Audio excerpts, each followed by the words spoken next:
Different schools.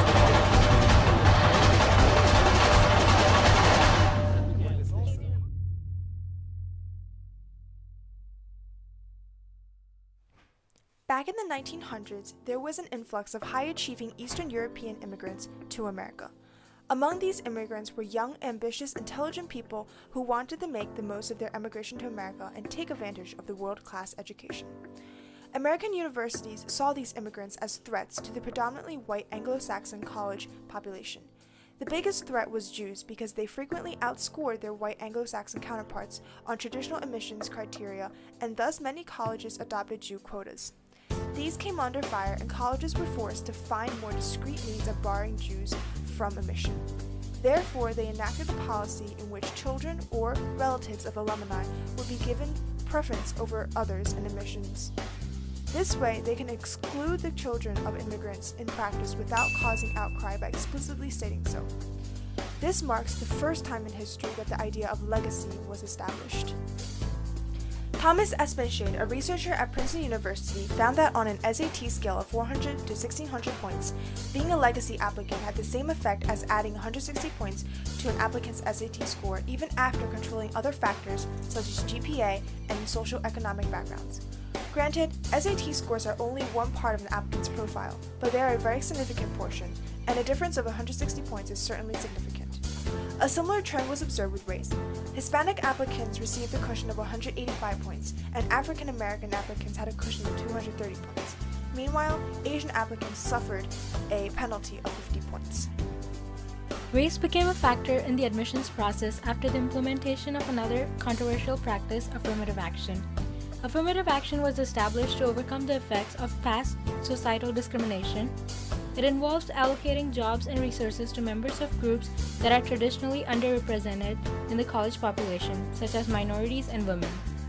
The policy was implemented by federal agencies enforcing the Civil Rights Act of 1964, which provided that educational institutions receiving federal funds develop such programs. The practice promotes diversity on campus while giving disadvantaged students the opportunity to break socioeconomic barriers and rise up the social stratum.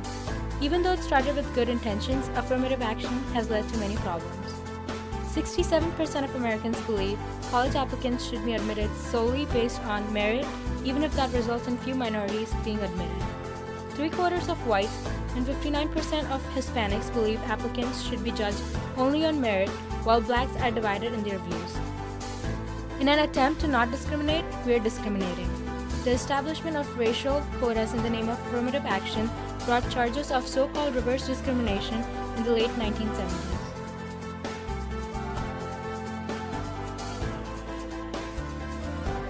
Diversity, I think, is a wonderful thing. I think it's great. I think all colleges should have a holistic approach to every college applicant. I do, however, think that in this day and age, we're being judged on things that we cannot control as opposed to things that we can. The controversy surrounding affirmative action is present even today. On Monday, November 17th of this year, Harvard had a lawsuit filed against them for using racial quotas unfairly.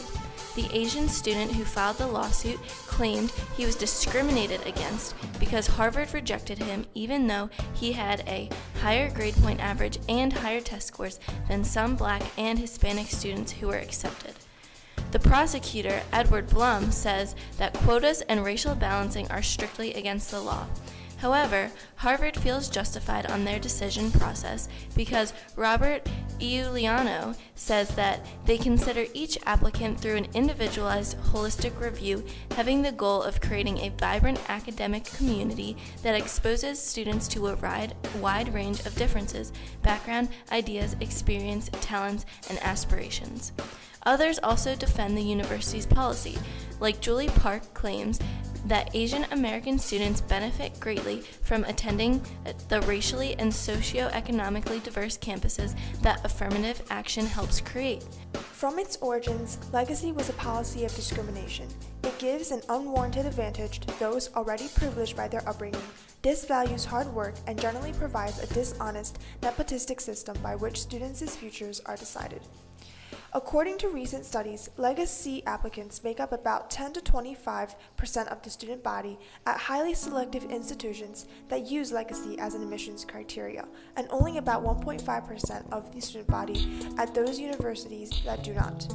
As more and more children of immigrants and first-generation college students apply, legacy should be eliminated to make the admissions process fair for all applicants.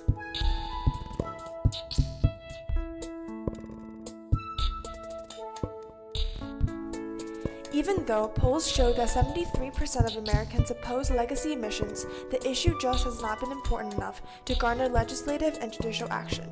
However, many colleges and universities have already begun voluntarily dropping legacy practices. If the government can take the initiative and mandate that all public schools stop legacy admissions and cease funding to those that continue legacy, the American higher education system will be one step closer to being a true meritocracy.